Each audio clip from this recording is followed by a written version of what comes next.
Let's do it. It's been so long since I've been on here, and I'm really, really excited because I've been reflecting a lot in the past month that I haven't really been on IG, and I've just learned a lot of really big lessons in that time frame, a lot of which have come from this book, The Great Work of Your Life by Stephen Cope. Highly recommend. It's so fucking good. And that's what I want to talk to you about today, is a little bit of the messages I've learned from this book and how they apply to Instagram and to our lives in the modern world. So, basically what I've really realized since I left the platform is how much social media really does affect our ability to see and pursue our own calling. I never really thought about that connection before, but let me explain to you why it's really, really intrinsically linked.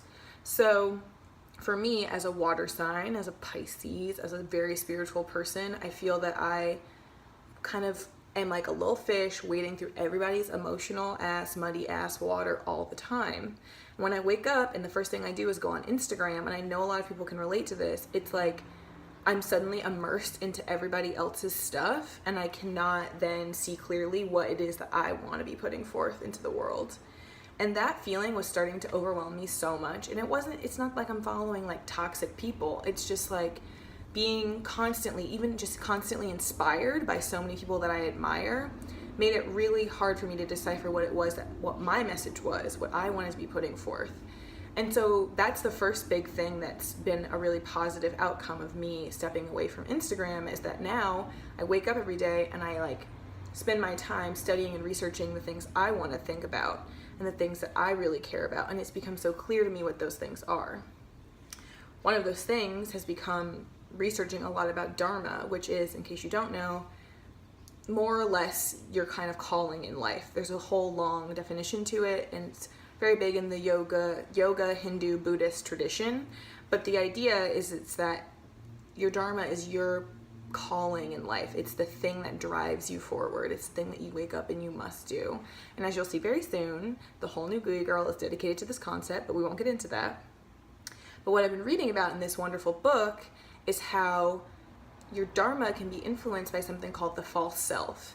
And when I was reading about it, I was like, this is just Instagram. Let me read to you. It says, the false self is a collection of ideas we have in our minds about who we should be. Sometimes these ideas, most often planted in childhood, can be so strong that they override our capacity to see who we actually are, or at least to fully embrace it. They become a kind of learning disability. Our capacity to see the world clearly is thwarted. And I thought about how much we put forth this false self on Instagram, on multiple social media platforms, even in real life. Once we start seeing people that we've only met on Instagram, we put forth this self that we think we're supposed to be.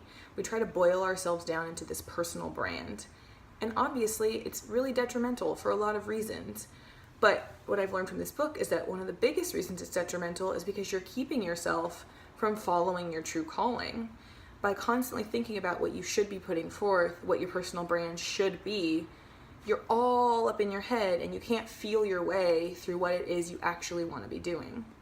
So that has been a huge, huge, huge lesson for me. And I hope that it helps you in some way just to think about that and to really consider, how is what you're putting forth on a social media platform really affecting your ability to be in touch with what drives you in life. It's really the biggest lesson that we can learn. One more quote from this book, which is something that Thoreau said, actually, which says, one should always be on the trail of one's own deepest nature, for it is the fearless living out of your own essential nature that connects you to the divine. In other words, we cannot be connected spiritually if we are not connected to our own calling. And that's why this work is so incredibly important. So I urge you to take time away from anything that is distracting you from your calling. Really think about what things in your life are pulling you away from being able to follow and pursue what your heart desires. And try just for a month to eliminate those things. You can do anything for 30 days. I promise you this. Thank you so much. Hopefully I'll be doing more of these soon. Good to see you. Bye.